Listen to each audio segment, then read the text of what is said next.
Welcome to Love Lines.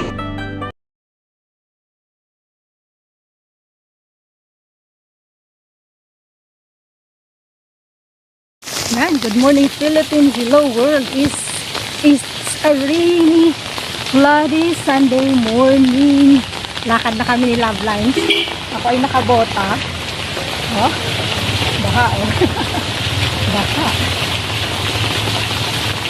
Nakabota papunta yung simbahan, pero nagbaon ako ng shoes dito.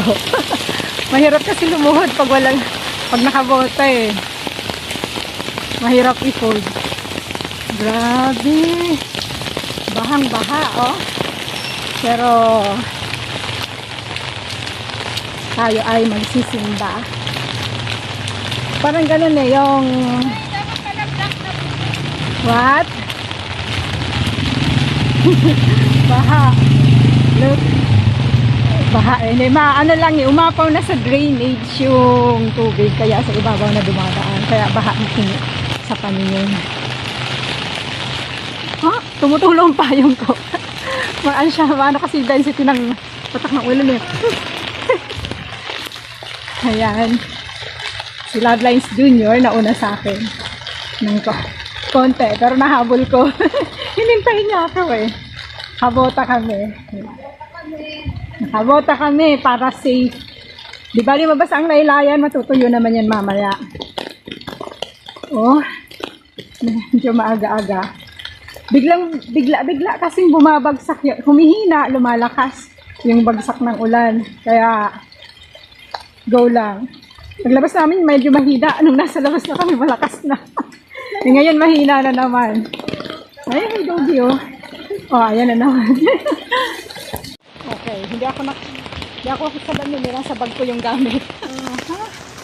Ayan. Doon ako ladaan sa gilid. Ganyan ang dati sa gilid. Yan na umaakaw yung daan. Okay. Sa gilid na, wag na dyan. Madulas dyan sa loob eh.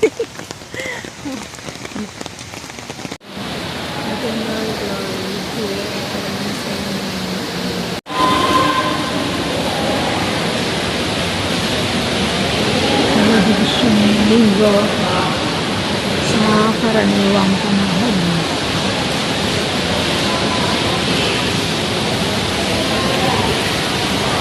Hindi natuloy yung prosesyon kahapon, kaya nag-schedule nila ng 15 kasi sobrang bagyo ang panahon. Malayong manalig na kasama natin ang Diyos sa mga karaniwan at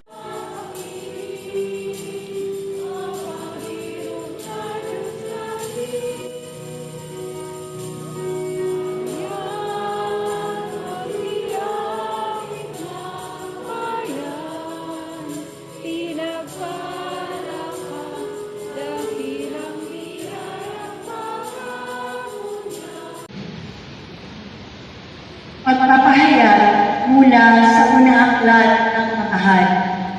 Sa mga taga-Roma. Mga kapatid, saksi ko si Kristo na katotohanan ang sinasabi ko, hindi ako si kasi kahit bagyo, sugod-sugod kayo. Kaya naman matigil niyo yung kapatid niyo. Sabihin niyo, kapatid, naniniwala natin. O pala kapatid, bawat. Mga kapatid, may mga dumadating na pagkakataon na tinatanong natin, nasa na ang Panginoon? Alam niyo, meron isang bata ay isang tulinang bata. Siya ay inabuso mismo sa tahanan. Kaya nga ba yung bata, nung siya ay nagkwekwento, sabi niya sa nagpapa, sabi niya, bakit hinahayaan ng Panginoon na mangyari ko sa akin? Nasa Diyos. Hindi ang pagsalita sa lupa. Paiyak lang siya, pero iyakap niya ng mahigpit ang bata. Minsan, may mga pagkakataon na na hindi kayang i-explain yung mga bagay-bagay para maipaliwanag sa atin asa ng Diyos. Pero yung ating actuation, yung ating presensya, ito yung nag-uugnay sa iba para maramdaman ang Panginoon. Ang Diyos, sa gitna ng kulong, hindi niya sakapan ang Diyos. At sa mga nagdagalawang bato sa gitna ng lindol, hindi niya nakita ang Diyos. Sila dito, naramdaman at nakita ang Diyos sa banayan na hangin, sa gentle breeze. Alam niyo po, pag tinanslate natin yung original text ng Biblia dun sa Jewish version, yung banayad na hangin ang ginamit na salita ay ruwa. Ano yung ibig sabihin ng ruwa? Pag tinanslate directly sa Tagalog, hindi po siya ibig sabihin banayad na hangin, kundi ang ruwa ay hininga. Hininga na nanggagaling sa kalooban ng tao, na kapag manahimik ka, mapapansin mo at maririnig mo ang sarili mong hininga. Mga kapatid, dito sa ating pagbasa, hinihikayan tayo manahimik, hinihikayan tayo na tamhin ang Panginoon dahil hindi siya makikita sa paglabas. Alam niyo po, ngayon ay pinagdiriwang natin si Ellen Stein. Siya po ay isang madre, isang magaling na madre, pero hindi po siya katoliko dati. Siya ay mudyo, isang profesor sa napakagaling na eskwelahan dun sa Austria. Pero kahit na sinasabing kilala siya bilang isang magaling na philosopher. Kasangga niya si Russell, no? Sila Husserl. Pero ay ito yung ginagawa niya, maingay pati ang paglabas ni Ellen Stein. Katulad nito, para mas maintindihan niya ang katotohanan, binasa niya yung libro ni St. Teresa of Avila. And it's about silence. Kaya nga sabi niya, yung ating sariling kalooban, yung puso natin, merong lihim na pintuan, lihim na kwarto, na kung saan dito nag-i-stay ating Panginoon. At kung tayo ay nananahimik, makikita natin siya. Alam niyo, pag-isip ko sa umaga, yung partner ko, yung best friend ko, yung asawa ko, nakangiti sa iyo at sasabihin, "Good morning, I love you." Pero ikaw, you will not appreciate. At sasabihin mo, I love you ka dyan. Gutom na tayo. At iniisip mo, yung problema, pero hindi mo nakikita. Sa gitna ng ambisyon, sa gitna ng gulo, at dyan yung asawa. Siya yung answer sa buhay mo. Kasi nagmamahal siya sa iyo. Pero hindi natin makikita. Parang ganito din ang Panginoong Diyos sa atin. Kung ang hinahanap lang natin ay puro paglabas, tandaan mo, hindi yun magkatagpuan ng Panginoon. Alam niyo po, dito sa atin, katulad na nangyari dito sa gospel, takot yung mga apostol kasi sila ay nasa bingit ng kamatayan. Alam ng Panginoon kung ano nangyari sa kanila. Kaya ipinaramdam sa kanila na si gitna ng karagatan naglakad siya para sabihin, andito lang ako. Huwag kayong matakot. Huwag kang matakot because God is with you. Sinabi niya yan kay Pedro. At si Pedro, mukhang hindi naniwala. Kaya dugo. Pero hindi pinabayaan ng Panginoon. Siya ay nawakan at sinabi sa kanya, maniwala ka. Yun dapat meron tayo. Alam niyo po, only in the Philippines, makikita niyo in our culture, andyan yan ang Diyos sa pamamagitan ng kapwa natin. Sabi nga ni Ellen Stein, ang pinaka-importante sa pananampalataya para maging konkreto ay yung empathy. Yung empathy, hindi ibig sabihin, ikaw ay tumatamay. You're putting your shoes in other shoes or yourself in other shoes. Hindi ganon. Pag sinabi mo tumatamay ka, nararamdaman mo kung ano ang nararamdaman mo. Pag nasasaktan ka, nasasaktan ako. Hindi totoo yan. Pero kay Ellen Stein, once na ma-realize mo yung kapwa mo nasasaktan, there is something na magyayari sa'yo. At dahil may pagbabago sa'yo, hindi ka lang tatamay. Makikisakot ka, makikialam ka, at tutulong ka. Magiging parte ka ng pagdamay doon sa tao. Concretely, hindi lang naawa ka. Pinapadama mo ang presensya ng Diyos sa pamamagitan mo. Di ba ganyan ang Pilipino? Sa Bohol, di ba? Ang daming nag-ibang simbahan, mga lumang simbahan na pinagmamalaki nila. Mukhang imposible na maitayo dahil sa sobrang dami na nag-iba. Halos isang taon yata tumitin doon sa Bohol. Pero pag pumunta kayo ngayon sa Bohol, yung mga lumubog, yung mga nasira, nasimbahan. Ngayon, patayo na nakatayo. Bakit? Magic ba yan? Di ba hindi? May mga tao nakikialam. May mga tao nakasapot.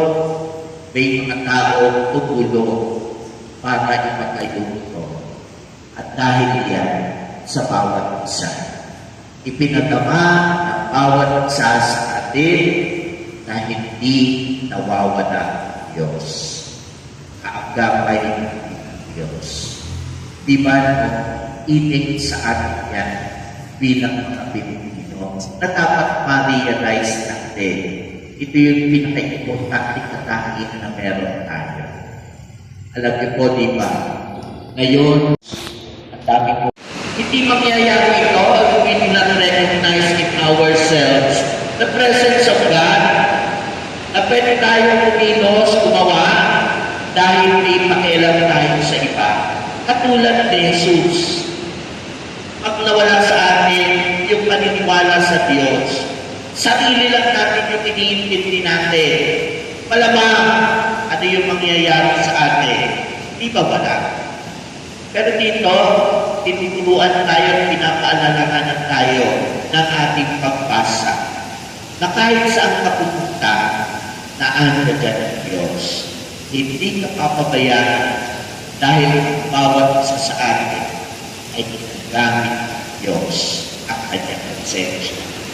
Sinasabi nga dito sa second reading, kay Pablo, na napaka-importante na pag naunawaan mo, nasa iyo ang presensya ng Diyos.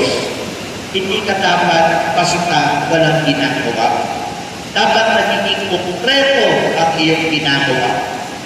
Alam niyo po, si Ellen Stein, siya po ay nag-convert isang Hudyo. Pero nung madre na siya, sinabi ng kanya mga superior, papatayin ka ni Hitler dahil ikaw ay Hudyo. May pagkakataon ka pang mabuhay, pumunta ka sa Netherlands kasama ng kapatid mo. Huwag ka dito sa German. Pero, hindi umalis ng kumbento si Ehrenstein. Sabi niya, I will go with the people. Yung presensya niya, importante para sa presensya ng iba. Hindi ako pabebe, may pakialam ko. Sasamahan ko yung mga tao na alam ko dapat minamahal ko. Hindi siya naiwan. Dahil para sa kanya. Sabi nga, sino ba ito? Si Pacquiao yan ay sabi. Yung laban mo, laban mo. Yung laban ng bawat isa sa atin ay laban ng bawat isa sa atin. Sana maramdaman natin. Sana yung katabi mo, siya yung presensya ng Diyos. At hindi ka dapat matakot. Amen. Let us all stand.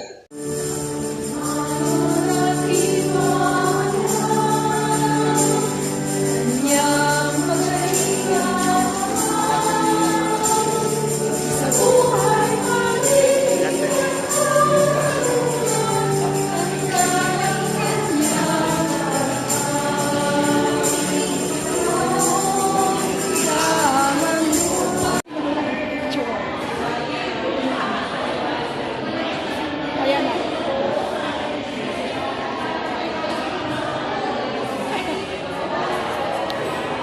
Sama ng ano ko Oh, dali. Ayan. Bibidyo ko na lang, screenshot ko na lang. Thank you po, Father.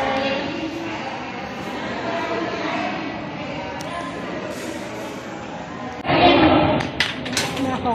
Ay, mahirap pumakbang. Yan, naka-boots. Mulan, yun ang mulan. Ambon pa lang po naman. Okay. So, wala ang Panginoon. Wala ang Panginoon sa sa maingay na kulog, kidlat at kung ano pa. Doon sa Old Testament. Nandoon siya sa hininga ng hangin. Nasa banayad na hangin. So, sa panahon na tayo ay natatakot, huwag kalimutan niya. No word for the day is faith. Manalig lang tayo. Oh, may namatay na pusa. Ano ba yun? Kita niyo andun, no? Hindi pwede yung patay-patay sa video.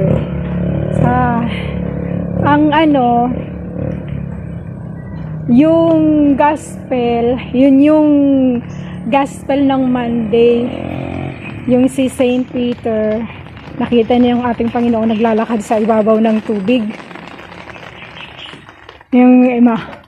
Pero bumabagyo, panahon ng bagyo, malakas ang alon, malakas ang hangin.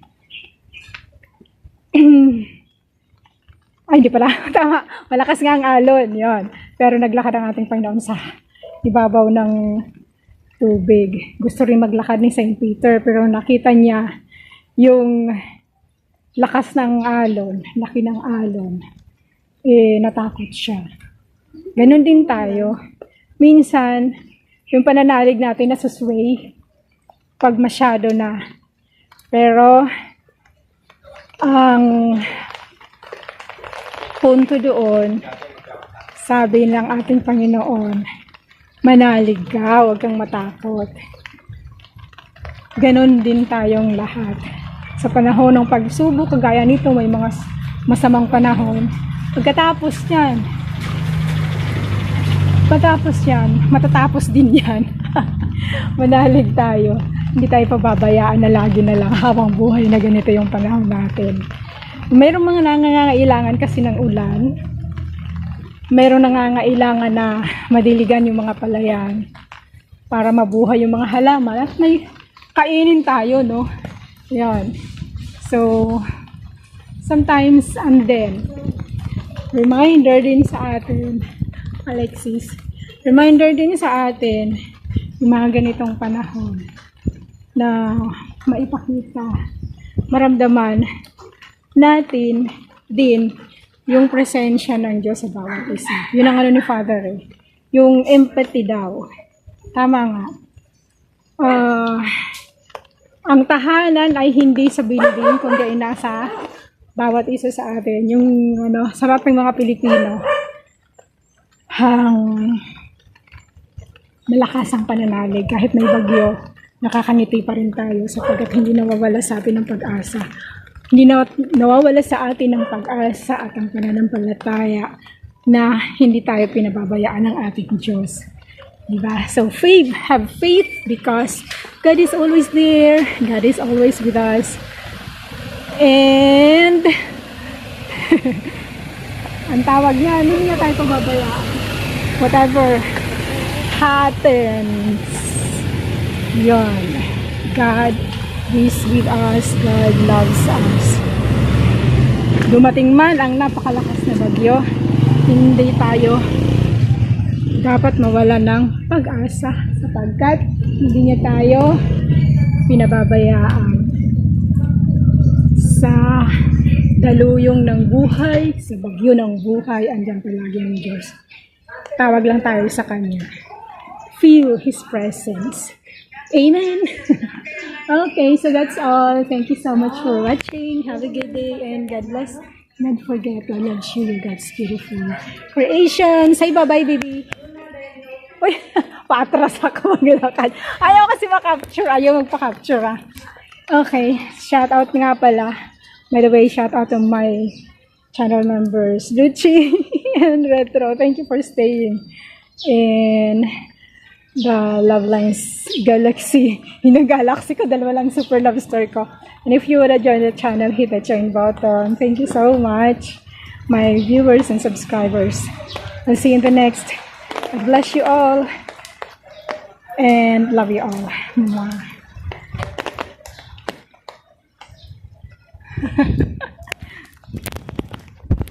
So that's all for now. Thank you so much for watching. Once again, this is Love Lines. Have a good day and God bless.